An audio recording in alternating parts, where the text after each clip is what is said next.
Hello friends, तो आज हम पढ़ेंगे अकाउंटिंग कंसेप्ट के बारे में। कौन सी कंसेप्ट? एक्रूवल कंसेप्ट के बारे में, ठीक है, जिसको हम उपार्जन की अवधारणा भी कहते हैं।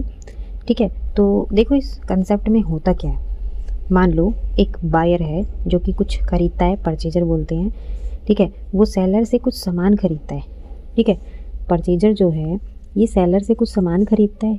ठीक है, मान लो कि ये सामान खरीदता है 1 जनवरी को।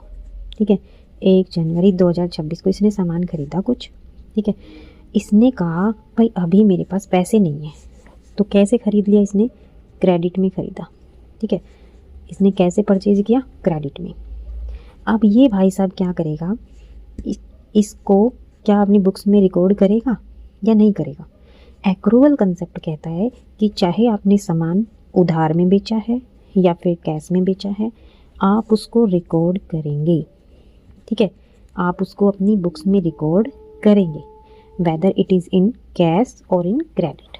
ठीक है, तो चाहे आपने कैश में ख़रीदा है चाहे उधार में ख़रीदा है, सेलर जो है इस ट्रांजैक्शन को 1 जनवरी 2026 को ही बुक्स में रिकॉर्ड करेगा। ठीक है, ये कहती है एक्रूवल कंसेप्ट। इसके अपोजिट में अगर हम बात करें कैश बेसिस ऑफ अकाउंटिंग, ये बेसिस होते हैं दो। ठीक है, ये तो अवधारणा है और मैं दूसरा बेसिस की बात कर रही हूँ, कैश बेसिस की। इसमें क्या होता है, जिस दिन हमारे पास कैश आता है उसी दिन हम रिकॉर्ड करते हैं, उससे पहले रिकॉर्ड नहीं करते हैं। ठीक है, तो ये था एक्रूवल कंसेप्ट और अकाउंट्स में फॉलो किया जाता है हमेशा एक्रूवल कंसेप्ट को। ठीक है, क्योंकि ये सबसे वैलिड माना जाता है, क्योंकि इससे हम मैनिपुलेट नहीं होते। जिस तारीख को ट्रांजैक्शन होती है वही उसी में लिखी जाती है। ठीक है, तो ये थी एक्रूवल कंसेप्ट।